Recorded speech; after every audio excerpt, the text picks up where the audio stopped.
Hello, everyone, and welcome back to the show. This is Reservations, and I'm Rain Whalen. And I'm Mayor McCheese. Do you get do you make sure that your constituents have cheese? You know, because you're obviously a mouse. So, excuse, hang on. Ugh. Mayor McCheese. Oh, my bad. Yeah.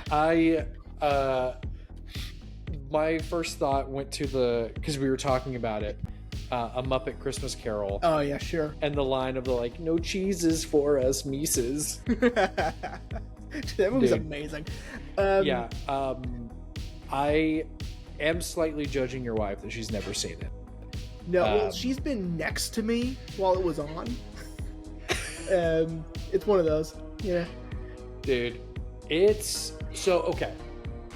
I'm gonna say something controversial. Okay. It was not the go-to Christmas movie growing up. Sure. Yeah, me either. Of course, I've talked about it. We've done a whole episode on the go-to Christmas movie. In my household was the Santa Claus. Yeah. And then, of course, obviously, A Christmas Story. It wasn't until much later in my life that I rediscovered A Muppet Christmas Carol and was like, this shit's fucking awesome. It's so good, and I think what makes it so good is that Michael Caine, and he's even said this in interviews, that he plays Ebenezer so straight, so like he doesn't even acknowledge the fact that the people he are... It would never work if he was acknowledging that they were Muppets. It only works because he's playing it straight. It's the reason why Airplane works, or Top Secret, or The Naked Gun. That's why it works, you know? Yeah. And actually found this video of I guess some behind the scenes interviews where Michael Caine cannot get over how cute the Muppet Bean is. Which, for those of you who don't know or can't remember who Bean is the little rabbit that sings Good King Wenceslas outside of Scrooge's house, and then Scrooge throws a wreath at him. But Michael Caine was like, he's so adorable, he's so cute. And I was like, yeah, because Bean's the fucking man. And dude, I don't think I've adequately stated how much I love the Muppets. I have, however, adequately stated to everyone how disappointed I am that Disney is underutilizing them. Yeah. Which is deeply disappointing, especially considering the whole Muppet courtyard at Disney World no longer exists. But I don't want to talk about that. They were, if we want to stick with Muppets for, our opening, someone asked Ryan Johnson if he would ever consider a Benoit Blanc movie where it's just Daniel Craig and everyone else is Muppets. Dude.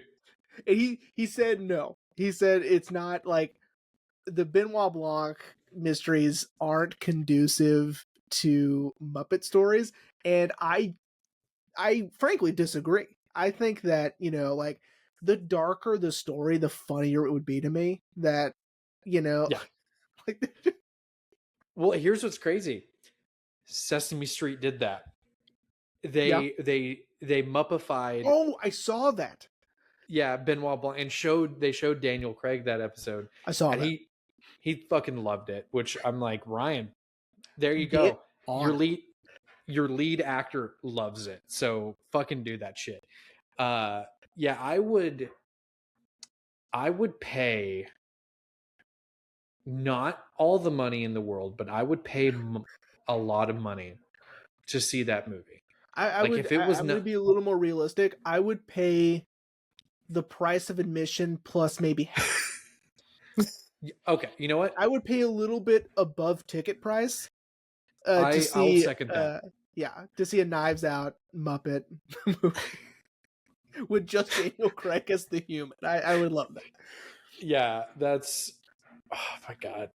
You know what? Call Jason Segel. He clearly knows also how to write Muppets. So there we go. Like, get Yeah. Jason Segel, Ryan Johnson together. They can write the script. Ryan Johnson can handle the human side. Jason Segel can handle the Muppet side. Boom. Boom. There we go. Done. Over. Oscars all around. Well, welcome back, everyone. Great opener. Sorry we've been gone for a while. I think it was a good idea to have a week off. Especially for you. With your new job and Yeah. all the stuff that's going on. I think it was a good time to have a little break, a little reset. Sorry, I felt like I was yelling because the dryer was going. Now the dryer stopped, and I'm like, am I yelling now? Am I screaming? Am I screaming? Zach is like, oh my Ugh. god.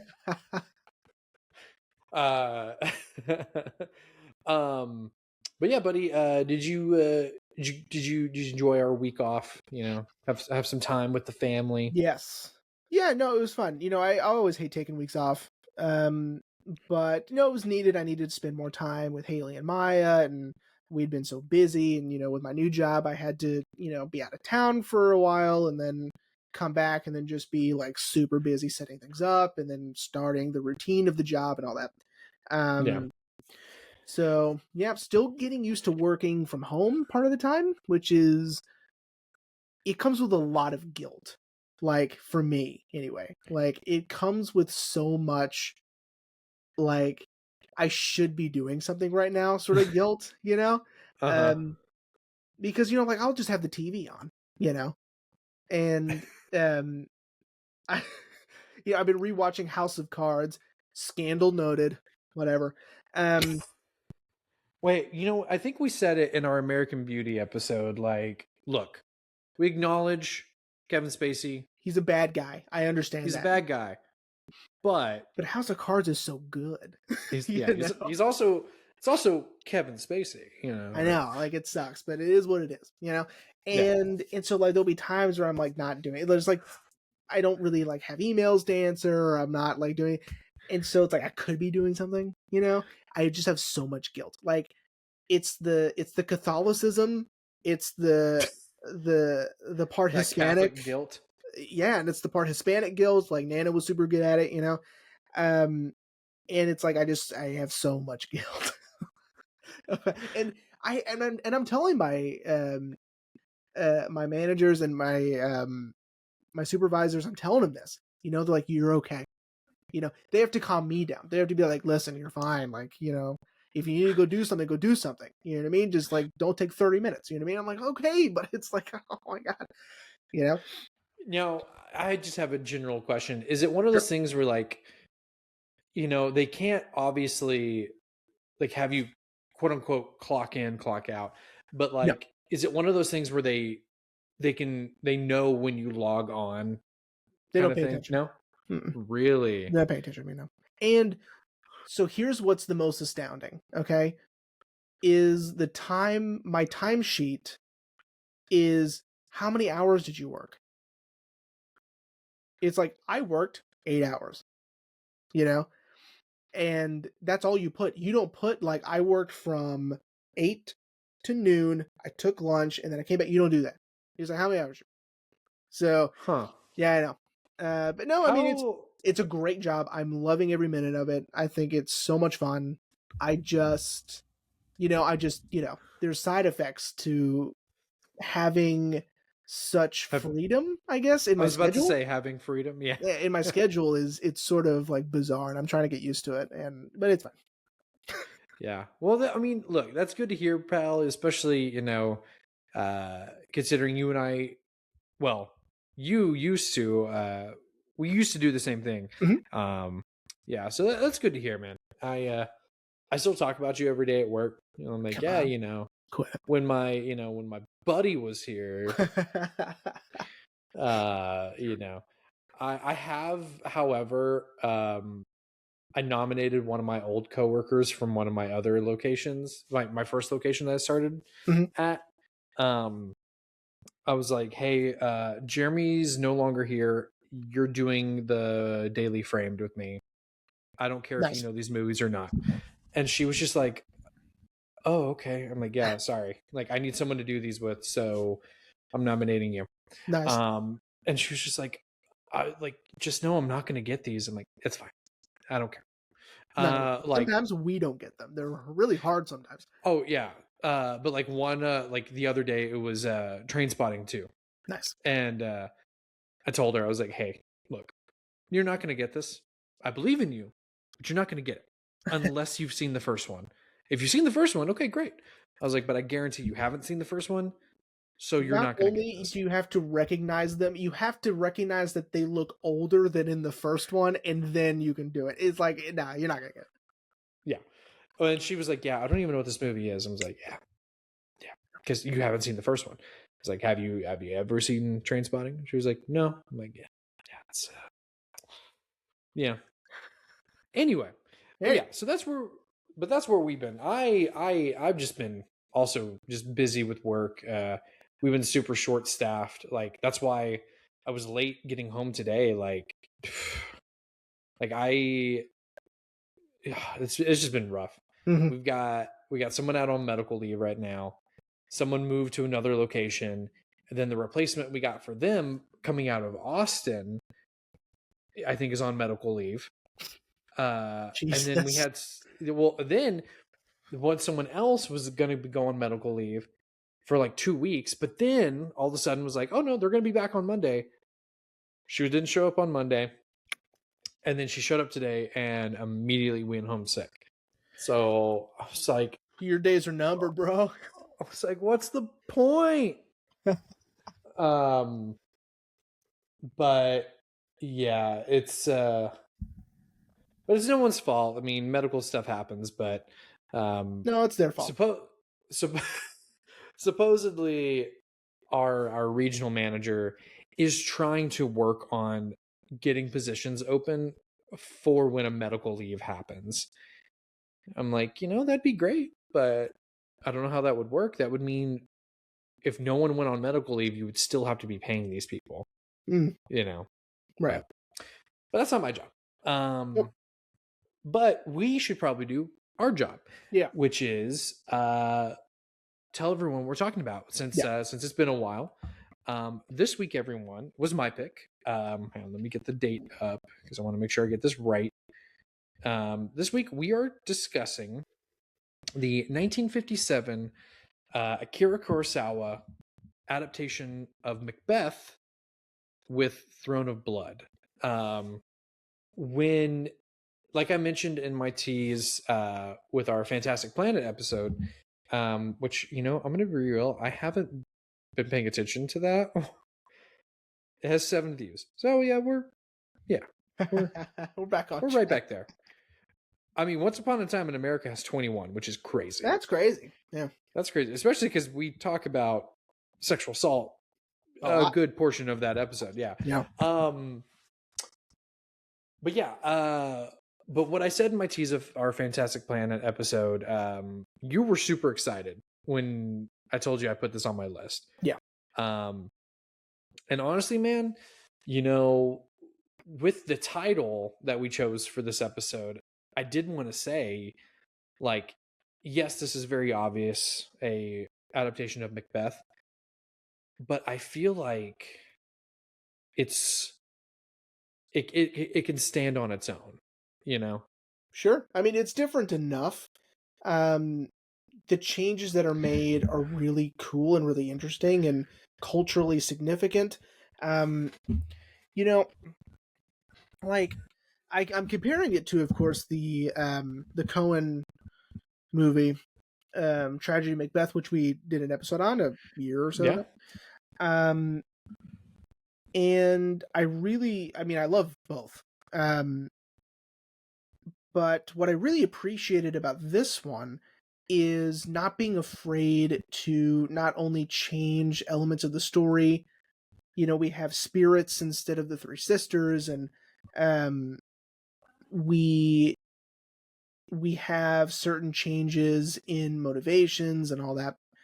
But I think the biggest change, at least for American audiences reading subtitles, or English-speaking audiences reading subtitles, is the language. The language is different. We're not doing the Shakespearean language. Now, they might be doing that in Japanese, and I just don't know. It doesn't seem like they are. The dialogue seems pretty blunt and straightforward and sort of matter of fact is what it seemed like to me. So, but still being able to pull off the Shakespearean adaptation, even with changing these things, and it's still being recognizable and still telling such a powerful story and still being able to have, sort of this, still being able to tell the same story is remarkable. And it's really just Kurosawa's use of visuals, sound design, and his choices of costumes and set design also. The dialogue isn't as important as it is in Shakespeare's work. It's really just now, what are we looking at? That's what's important, right? The pretentious answer would be like the mise en scène is what's important.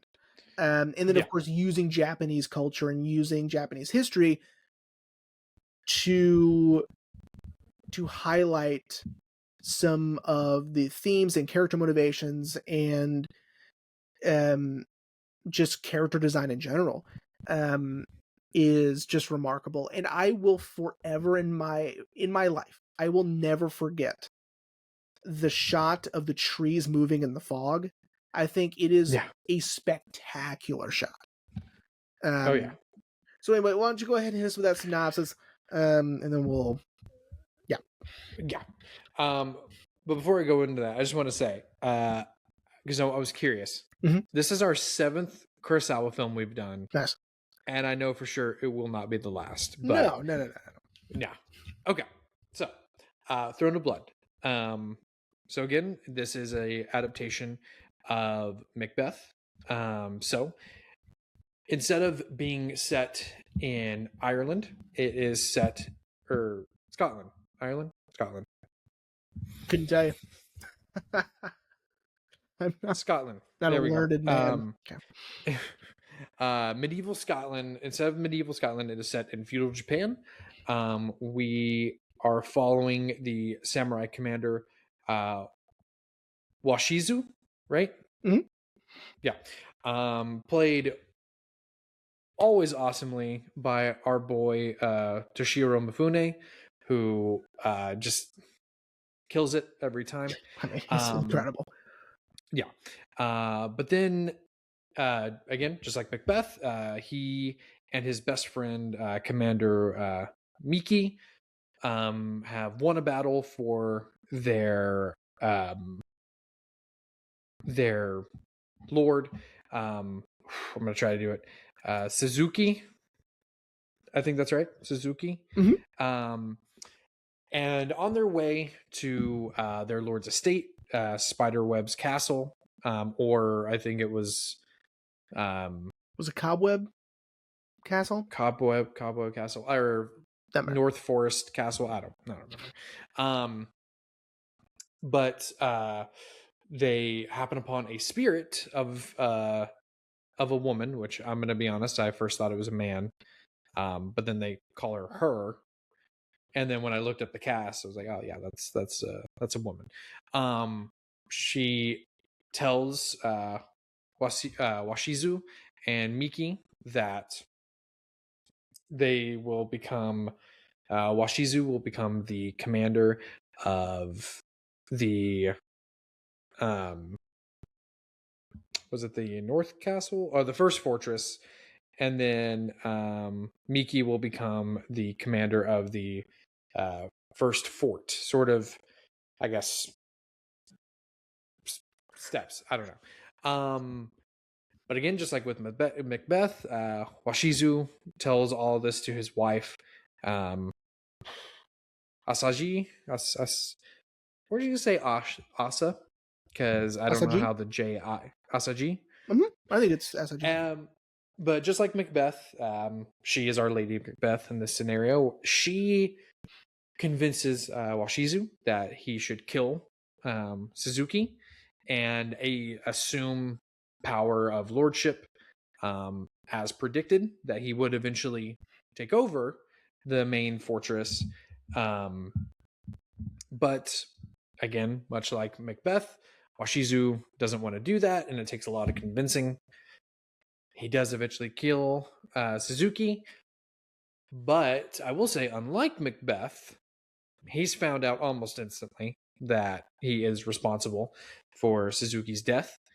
But Miki, holding true to the prophecy, still allows Washizu to succeed Suzuki as the lord of this entire state. But Miki starts to understand the prophecy a little bit more because he was told that his son would eventually succeed Washizu. And he starts to understand that he's not going to live to see this. And again, just like with Macbeth, Washizu's wife convinces him that he should kill Miki and his son to prevent any future succession. They're able to kill Miki, but not his son. And then over time, Washizu and his wife are succumbing essentially to madness, more so his wife than him.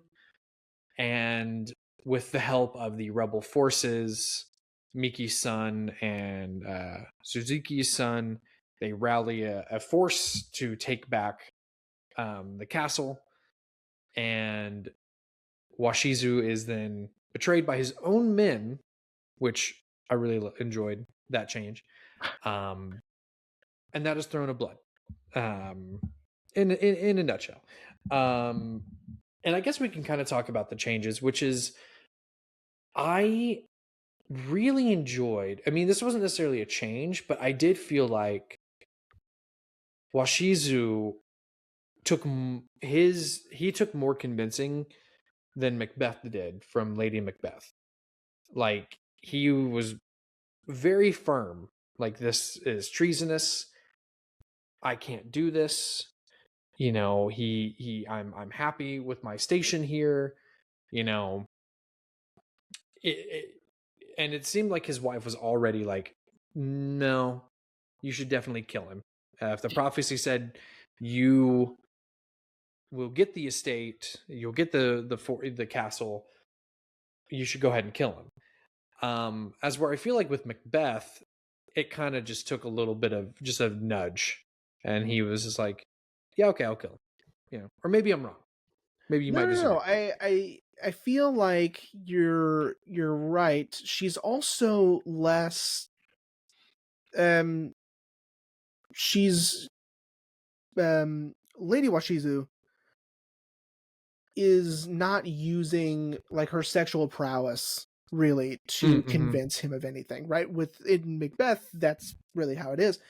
And it's sort of a weird, she's a little more rigid, she's a little more cunning in this one. I feel like she's more, I don't know, like I feel like she is, Lady Washizu is sort of more of a, how do I want to put it? Because she's not acting as if, you know, she's using her position as his wife, right? She's not really Mm-hmm. doing that, right? She's mainly just sort of the devil on his shoulder, you know? Yeah. And her character design, by the way, unbelievable. Yeah. She is designed as a classic Japanese no, in the Mm-hmm. no theater, right? So with it's like the oldest theater art form as Japanese no, in OH, and the masks are, you know, have those painted on eyebrows, they have the black teeth, they have this, you know, this bone structure, and you know, in this very specific makeup and very specific wardrobe that she wears, sort of to accentuate that this is a a stage adaptation, right? Which I really liked. Mm-hmm. It also made her seem a little more menacing to me. Um, I agree. and I I agree. know, like, and it's because of my ignorance that I don't know sort of the timeline with some of these things, because like when I'm watching certain Kurosawa films that are set during the time of the samurai, Mm-hmm. I'm always sort of like taken aback by, in some the women will dye their teeth black and in some they don't, you know?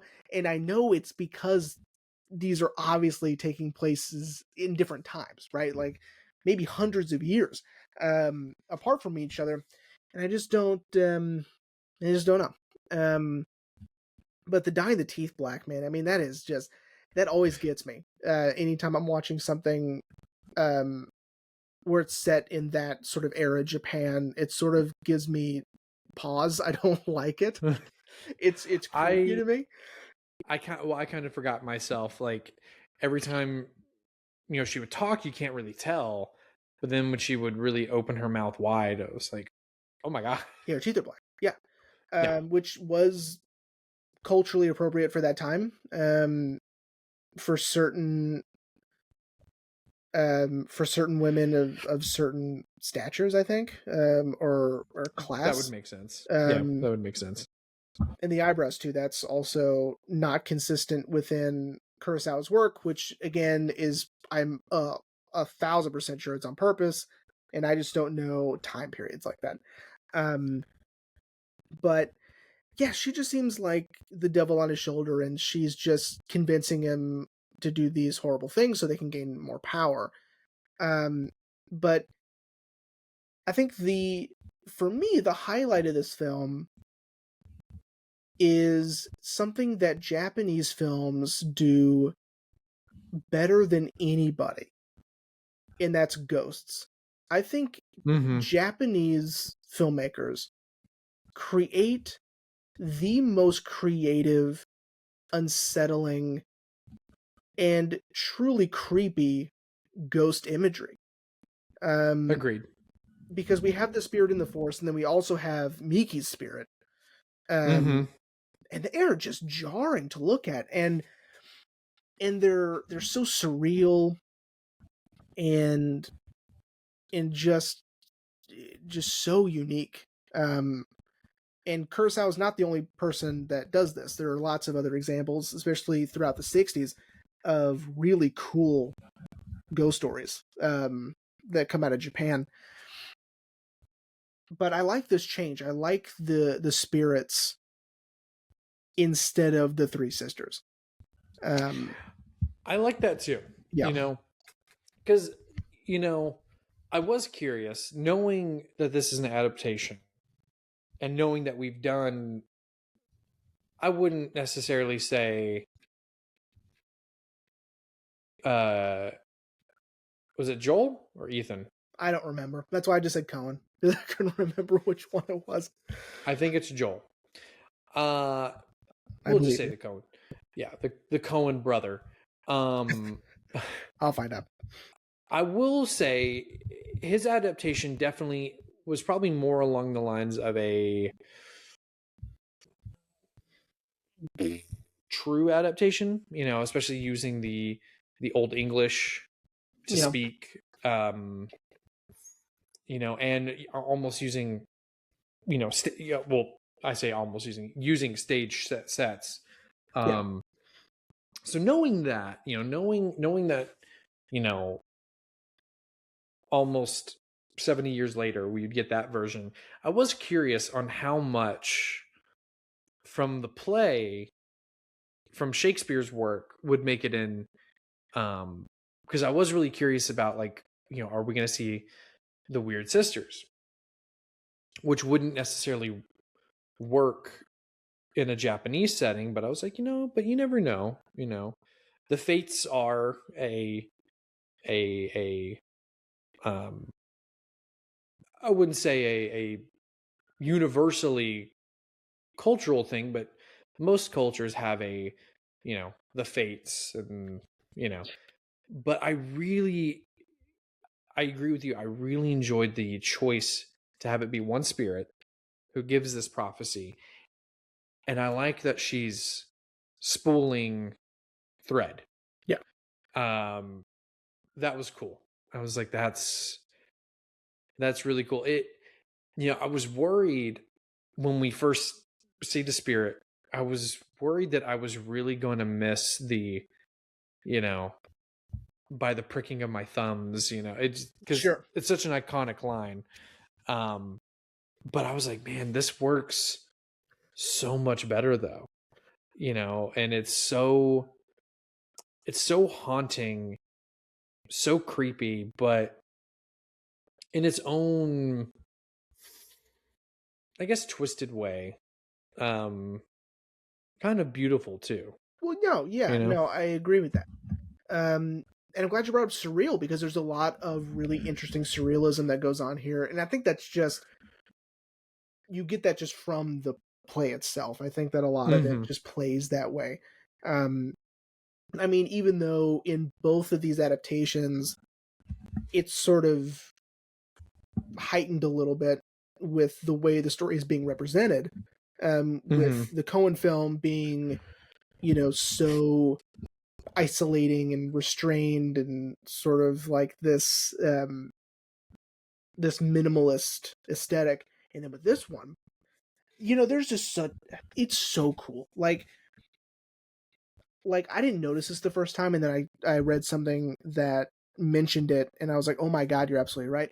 Which is, when they're in the forest, Kurosawa uses a lightning strike to cut from them being on location in a forest to a soundstage, and that's when they meet the spirit for the first time. Oh, And so he uses man. the lightning strike, and boom, there's a cut, and then they're in this otherworldly place, because it's not where they were. It's a soundstage, and even if you don't notice it, you feel that it's different. You feel that they're in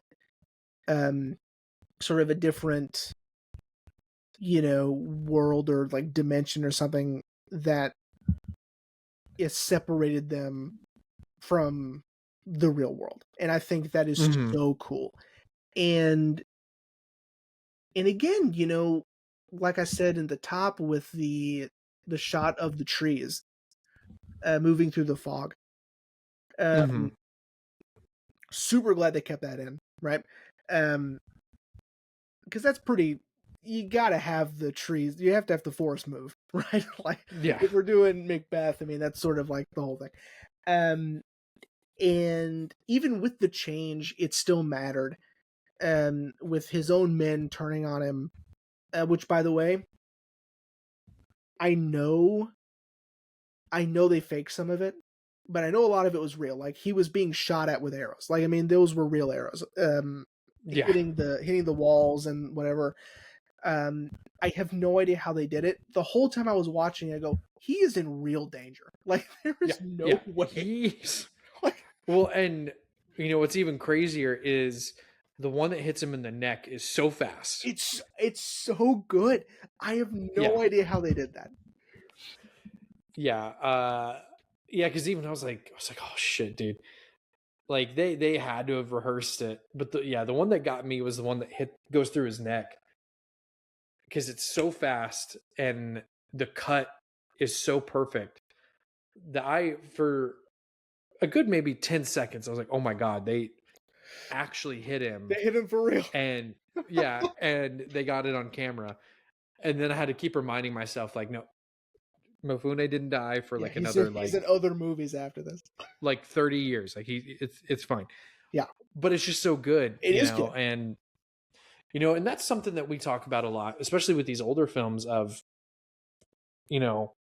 how they get these shots and how they do it. Because again, the cut is so fast and so seamless that I was like, I even jumped, and Ashley was like, are you okay?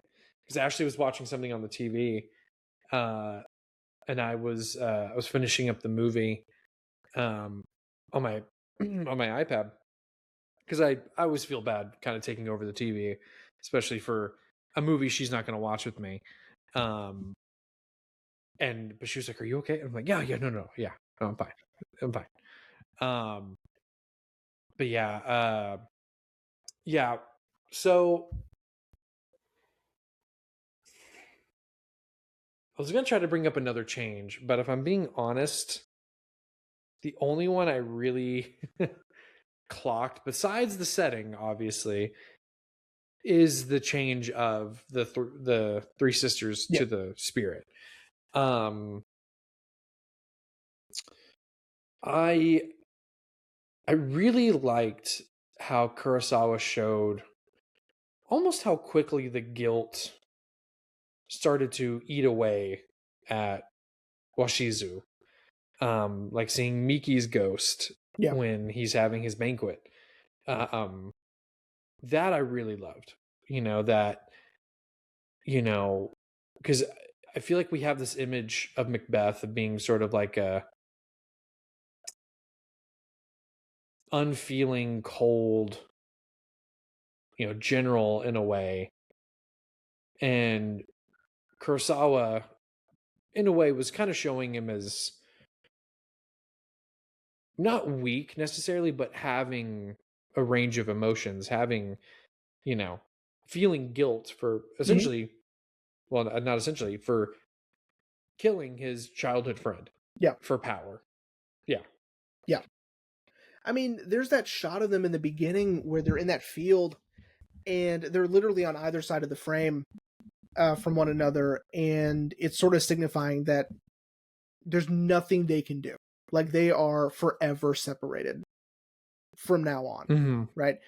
And I love that Kurosawa's using the camera to tell the story instead of using dialogue to tell the story.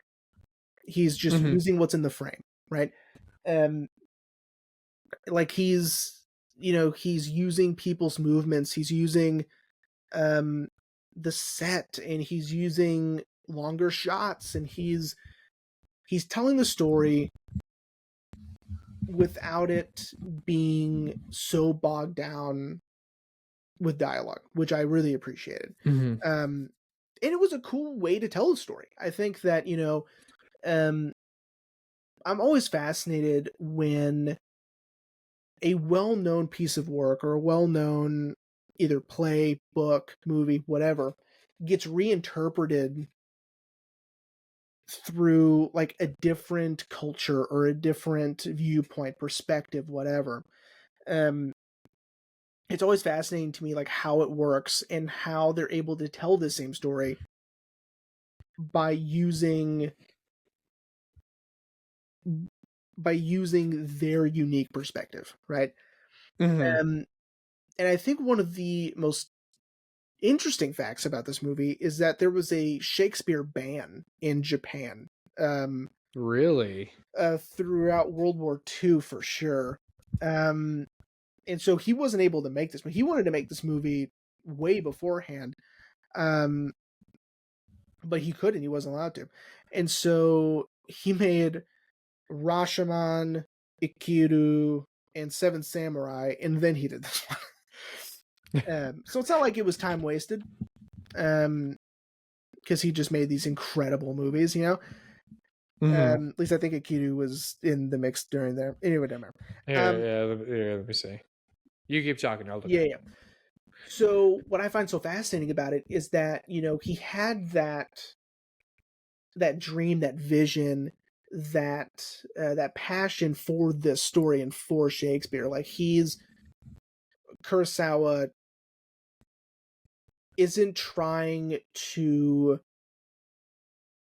fix Shakespeare. That's not what he's doing. He's just Yeah. wanting to do Shakespeare through his culture and through his country's history. And I think that's really, really cool, and it's really unique. And um it's yeah, I mean it's fascinating to watch and to experience a story that either through high school or through some other medium that you knew the story from, and get a new appreciation for it also through this lens, Yeah. right? Because he's also like probably introducing the story to his country that some people don't even know it, you know, Yeah. because of the ban and whatnot. And yes, it was Rashomon, Kyoru, and Seven And some Samurai. samurai. He made in the time before this. Let's also shout out, by the way, like one of my favorite things about watching a Kurosawa movie is seeing familiar faces. Yeah. Like Minoru Chiaki, Miru Chiaki, of course, Takashi Samura. Mm. You know, like just seeing all of these faces that I go, oh hey, I know them. You know, they were in all of these other ones. Yeah. It's so much fun. I love that he's using these same people, right? And of course, Toshiro Mifune. I mean, it's like, of course he's in it, but I love seeing the other two guys. Like, Of course. it just it makes me feel good. It makes me feel like this is a Kurosawa movie because like all three of these guys are in it. You know? Yeah. I would say in terms of, if we want to circle back to Lady Washizu, I was pleasantly surprised that they kept the hand washing in. For sure, I was like, they're not gonna have time for that, or like it's not gonna fit within like maybe the cultural significance, or maybe like they'll pick something else. But no, I mean, she's washing her hands and compulsively, and she's just so wrapped with guilt and remorse, and she's just drifting into madness. And I like that it was all pantomime. Like, I don't think there was water in that dish at all. I'm pretty sure it was empty. Either for practicality reasons for the shoot, or just to further accentuate her madness. But I think her motivation was different too, if I'm not mistaken. I'm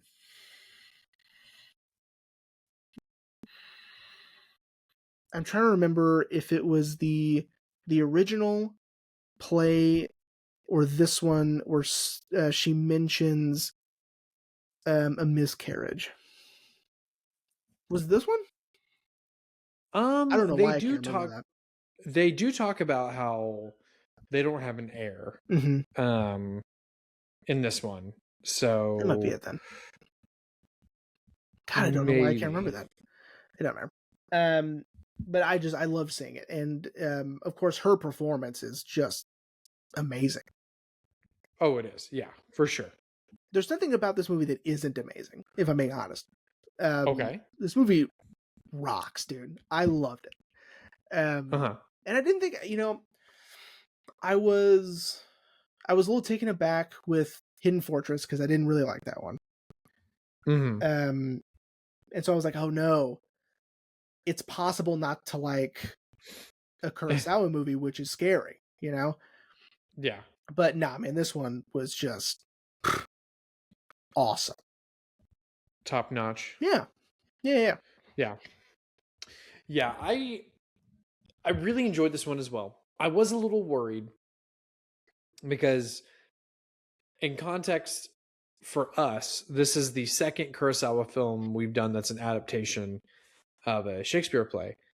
For Kurosawa's context, it was his first, and Ran, even though I enjoyed Ran, there were aspects of Ran that I had a hard time following. And that's maybe just because I didn't understand King Lear Yeah. I did as a much. lot of research for King Lear, just so like once I understand the story, I'll understand the movie, and the like, you know what I mean? Yeah. But yeah, but I really enjoyed this one. And I think it's also because Macbeth I know a little bit more about, Mhm. and I Sure. understand the story a little bit more. And I think it helps that in the past we've done another adaptation of Macbeth. Yes, that absolutely helps. Yeah. Um, yeah, I loved it, man. I mean, again, you know, even though I would say of the Kurosawa films we've done, Hidden Fortress definitely wasn't my favorite. I don't know if I said that or not in the episode, but having time spent, if I did say, I still really loved Hidden Fortress, but if I said that, like, oh yeah, like this is my favorite, thinking about it more, it's definitely not. Yeah. Still enjoyed it. I mean, if he didn't make the Hidden Fortress, that wouldn't have helped George Lucas make Star Wars, Right. and yeah, that would have been devastating. Um, but this one, yeah, this one was really good. And you know, I did want to once again agree with you about the whole him working the story to better suit his culture. It's just, it's rad. It's so rad. Yeah. Yeah, I mean, it's a really cool way to tell the story, by of course, like, just doing what you know, like we're not going to try to adapt a Scottish, you know, these Scottish characters and try to do that. You know, we're just going to do it our way, and I think that that's really interesting. It gives a different perspective. It also highlights certain aspects of the story that I feel like might be lost with the language that Shakespeare chooses to use. And I think that's awesome. I think that Kurosawa has elevated the story more than someone that does just a straight adaptation of Shakespeare's text, in my personal opinion. Agreed. Yeah, 100%. You know, I definitely think, you know, taking the elements of the story that we know, you know, this general essentially who's power hungry, given a prophecy that he would be king, you know, but you put that in a new context, it elevates it more than the original text, you know. Yeah, so I agree with that as well. Absolutely. Yeah, this movie's rad. Yeah, dude, it's so rad. I'm glad I saved it for sort of not the end of the season, but the tail end of the season, you know. Because I do worry that maybe I wouldn't, I don't know, not necessarily have the appreciation, but maybe, I don't know. I worry if we would have done it early, like earlier in the season, I feel like maybe I wouldn't have had the,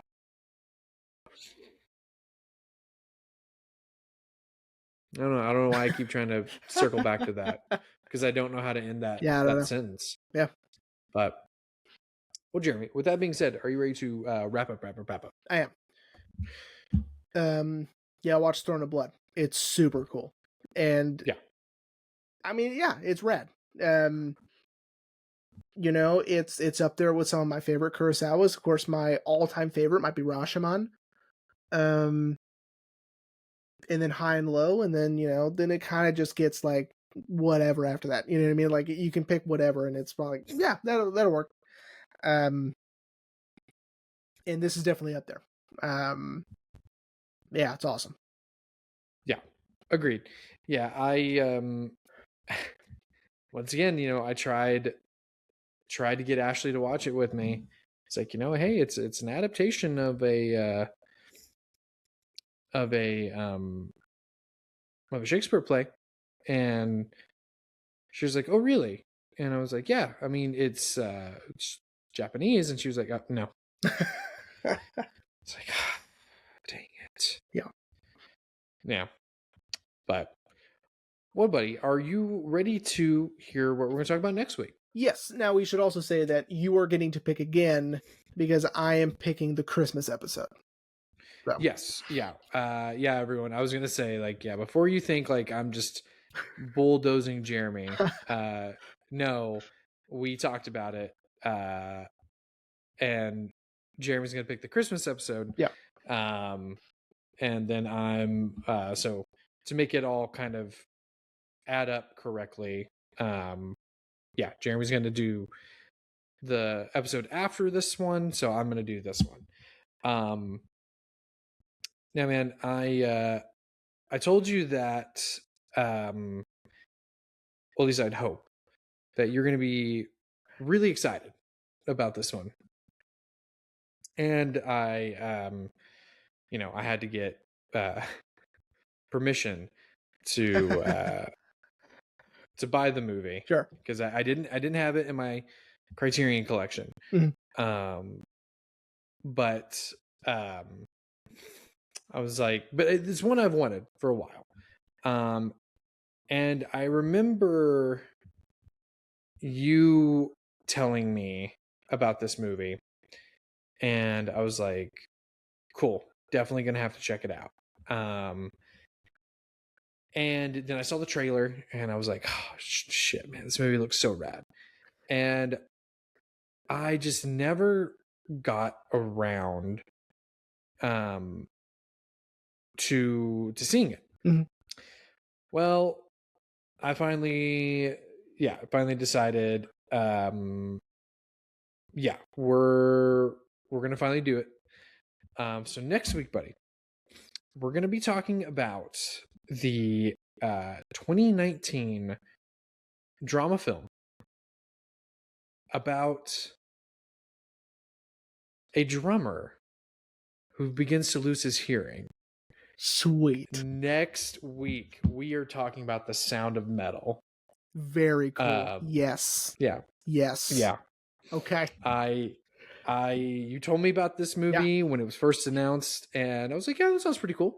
Saw the trailer, my boy Riz Ahmed, and I was like, okay, all right. And that trailer fucking blew me away, dude. And I was like, I'm gonna have to see this movie. And I don't know why I never got around to seeing it. I mean, it was on fucking Prime, but I just never got around to watching it. And I think it was probably because I knew it was so easily accessed that I was like, I'll get to it later. Sure. I'll do it later. No, I completely understand that mindset, by the way. Yeah, and then just never got around to it. And I beat myself up all the time. But you know what? It's fine. Because now I'm going to get to have the Criterion physically. And yeah, man, we're going to have a grand old time. Sound of Metal is so good. I had heard about it when it came out. And it sounded cool, right? And just hearing people talk about how good it was, I was like, really? It's really that good? And I saw it. Riz Ahmed he's never been better. And yeah, it's heartbreaking in such a unique way. And you really get to the sound design. You're not going to believe it. I mean, it is really putting you in the shoes. Yeah, that's a good one. I'm excited. Good job. Thanks, Dad. One more final thing before we sign off. Riz learned how to play the drums for the role, right? I don't know. That's a good question. I don't know if he already knew. I feel like I read that. Yeah, I feel like I read somewhere that either he already knew or he learned. I don't remember. In most cases, they already knew a little bit. Yeah, I mean, it's like Rainn Wilson with the rocker. I think he knew like the basics and then had to learn more like technical parts of it. But cool example. All right, everyone. Well, we hope you enjoyed this episode on the Throne of Blood, and we'll see you next week for Sound of Metal.